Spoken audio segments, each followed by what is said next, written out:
o brasileiro, ele te conhece muito pelas polêmicas da Lava Jato, pelo Intercept Brasil e pelas suas coisas, mas você tem uma história que antecede a isso, que eu acho muito interessante também, que é, por exemplo, você tem um Pulitzer Prize, cara. Sim, sim. Isso é o maior prêmio do jornalismo do mundo.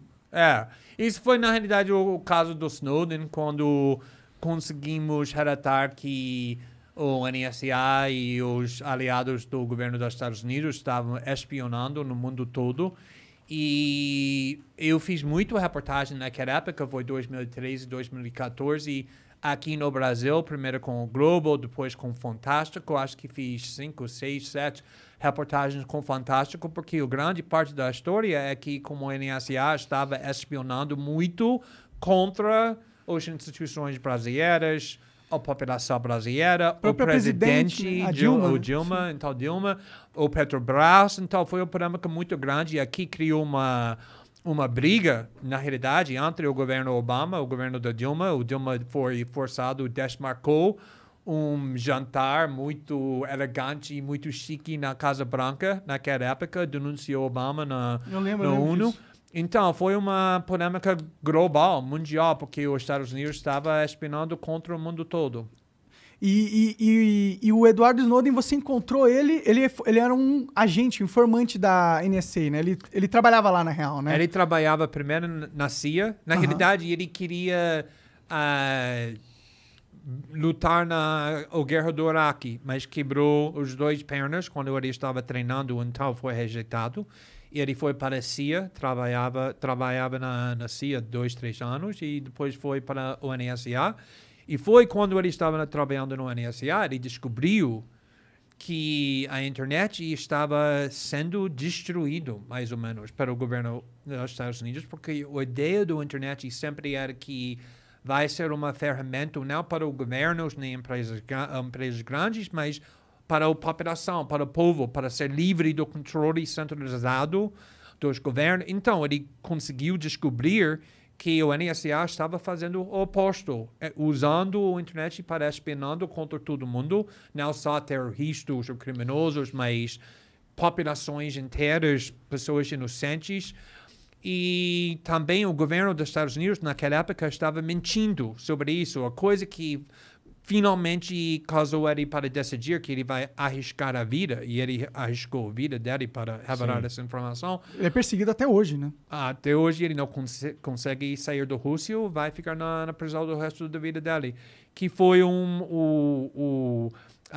cara que foi o pessoa mais maior do Segurança Nacional para o presidente Obama. E ele foi para o Senado em março de 2013. E ele foi perguntado por um senador: vocês estão espionando contra a população americana, está coletando dados sobre milhões de americanos. E ele ficou assim, ele disse: não, senhor, nós não fazemos isso. E na mão do Snowden naquela época era um arquivo enorme mostrando que eles faziam exatamente isso. E foi isso quando ele me disse: agora já era. Ele que te procurou? Ele me procurou, ele mandou um e-mail, obviamente não falando nada sobre ele, porque ele sabia que nós não sabemos que tudo estava sendo espionado, tomando muito cuidado, e foi necessário criar uma clima da confiança entre ele e mim. Foi necessário que eu confio nele, porque eu não sabia se o governo estava tentando me provocar a cometer crimes. E ele não sabia se ele consegue me confiar. Sim, você não era informante do governo também. Exatamente. E ele queria que criamos muita criptografia para comunicar. E finalmente, em maio, ele disse que eu tenho um pedido que vai ser estranho, mas é necessário, que eu preciso que você viajar para Hong Kong para me encontrar. E eu estava pensando, por que uma pessoa que trabalha no nível muito alto no governo americano, que tem acesso para documentos mais sensíveis, mais segredos, está no Hong Kong? E não consegui entender isso, ele não conseguiu explicar, porque ele não confiou na nossa comunicação, mas ele me mandou documentos, talvez 30, 40, que foi os documentos mais segredos, no parte do governo mais sigiloso, o mais segredo do governo mais poderoso no mundo, que foi chocado. Só esses documentos. E ele disse, só 30 ou 40, eu tenho milhares ou milhões de documentos mais para te dar, mas tem que viajar para Hong Kong. E o próximo dia, eu liguei para meu editor, estou indo para Hong Kong. Porque não era uma questão mais. E viajei para Hong Kong. Naquele momento, o que deve ter passado na sua mente? Você falou, caralho, eu tô lidando com uma conspiração governamental mundial. Você tinha noção disso? Eu sabia que, olha, a CIA não brinca. Todo mundo sabe disso. A CIA mata pessoas. A CIA faz qualquer coisa que eles precisam fazer para impedir pessoas que estão desafiando elas. Então, eu sabia, você não pode vazar os documentos mais segredos do governo mais poderoso no mundo sem risco. Mas eu entrei em jornalismo não para relatar sobre o chuva ou esportes, mas para desafiar os facções mais poderosos. E quando ele...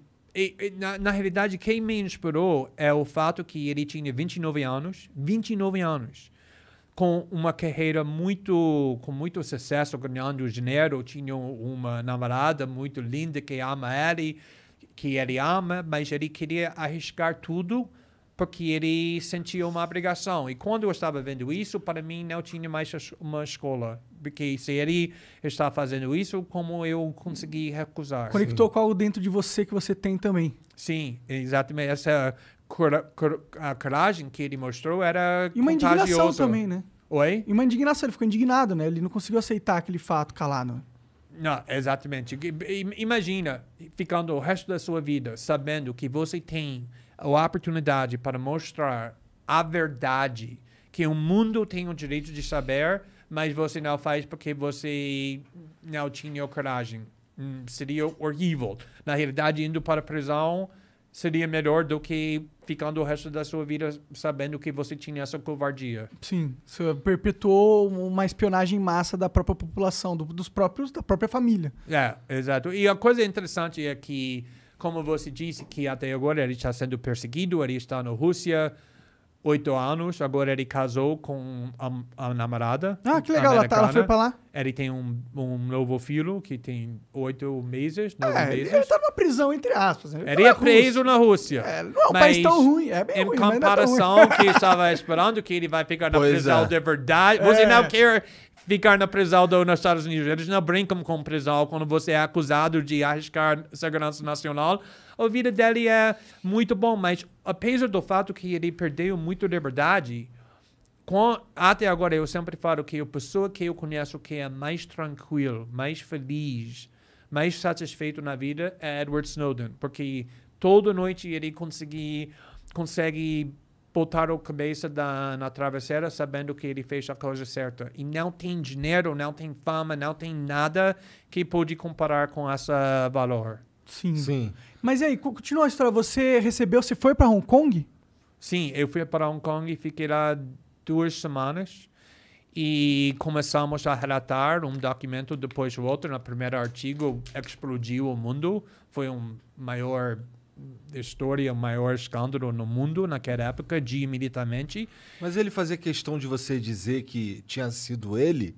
Sim, porque geralmente, quando tem uma fonte assim, por exemplo, minha fonte na Vaza Jato, ele não queria se identificar, ele queria esconder, porque ele não queria ir para a prisão. O Snowden foi tão raro, porque desde o começo ele disse, eu não quero esconder. Eu quero me identificar. Por quê? Porque eu sei que não estou fazendo nada errado. Então, eu não vou esconder. Eu vou ir para o governo e falar, você não precisa me procurar. Estou aqui. Meu nome é Edward Snowden.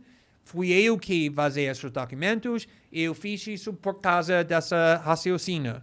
Então, eu disse, deixa a gente ter uma semana, quando estamos relatando, antes de você se identifica, para não distrair as revelações. E depois de uma semana, eu gravei uma entrevista com ele e apresentamos ele para o mundo.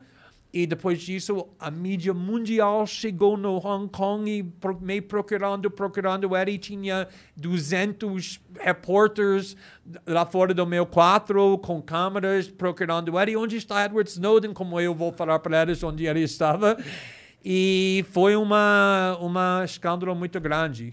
Sim, eu lembro, eu acompanhei na época. Sim. Foi um escândalo mundial que repercutiu em todas as mídias internacionais e na internet e não sei o quê. Porque eu acho que é um assunto que tem muito a ver com a nossa era, que é uma era da informação, da tecnologia, que hoje é possível ter esse controle e a gente tem que, então, discutir o que vem um controle e vem também a responsabilidade que ele acarreta. E a gente tem hoje os governos que dominam esse controle da internet, né? E é uma ferramenta muito importante para eles que pode ser usado para o autoritarismo, que é algo que a gente tem que impedir, a qualquer custo. Exatamente.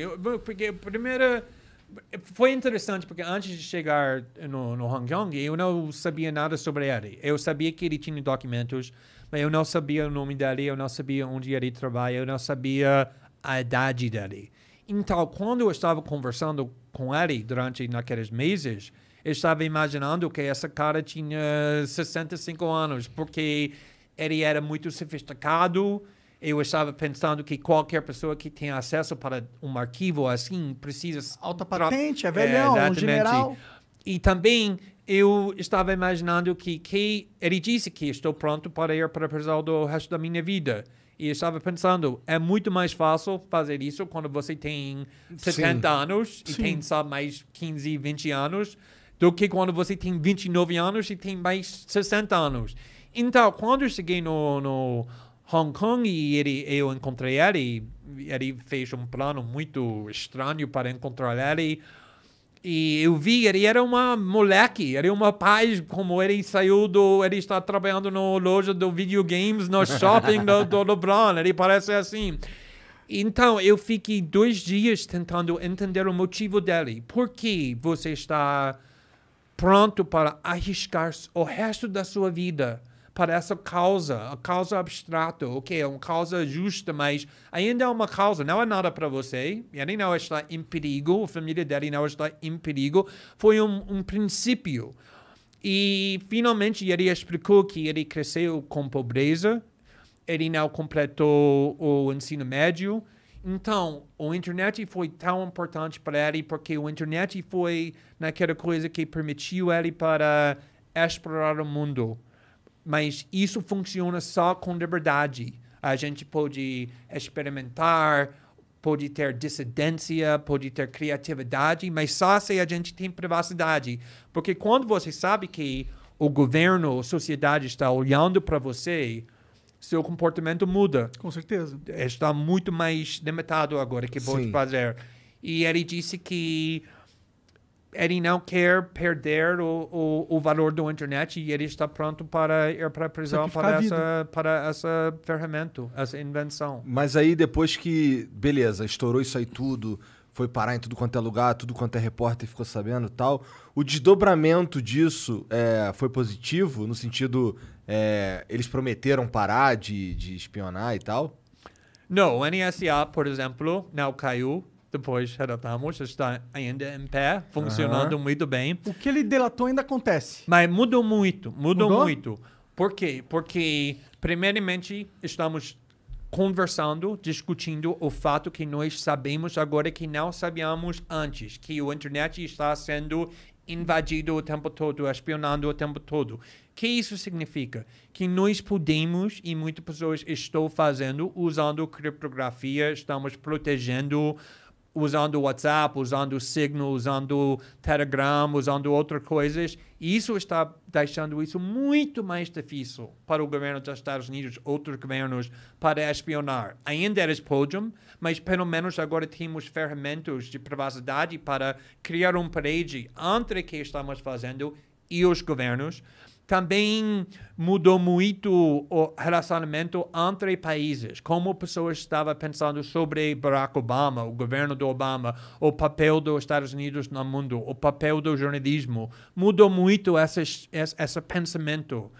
Então, é muito mais difícil para o governo. Naquela época, eles conseguiram fazer qualquer coisa que eles queriam. E a coisa mais importante é que uma das coisas que conseguimos revelar é que o Facebook, o Google, o Apple estava dando todos os seus dados para o governo. Ninguém sabia. Agora, depois da nossa reportagem, todo mundo sabia. E por causa disso, o Facebook e o Google sempre precisa Avisar provar. Olha, estamos protegendo. Agora temos WhatsApp. O WhatsApp tem criptografia para esse lado, para esse lado. Virou um marketing positivo você ser contra a vigilância do Estado. Sim, mas não é só marketing, porque se é só marketing, todo mundo sabe, isso é falso. Eles têm que provar que tem ferramentas de privacidade. E isso melhorou também muito. Sim, porque agora é uma vantagem competitiva você proteger o seu cliente do Estado. Exatamente. O Facebook fala, não, porque o medo do Facebook era que se eles não provassem que eles estão protegendo os seus dados, você vai usar a rede social da Alemanha, o Coreia do Sul, o brasileiro, prometendo, Facebook está dando todos os seus dados para o governo, mas nós não fazemos, usa nós. E eles tinham muito medo que vai perder uma geração inteira e talvez como ficar MySpace, que não existe mais, que era gigante. Então, isso mudou muito o comportamento das empresas grandes também.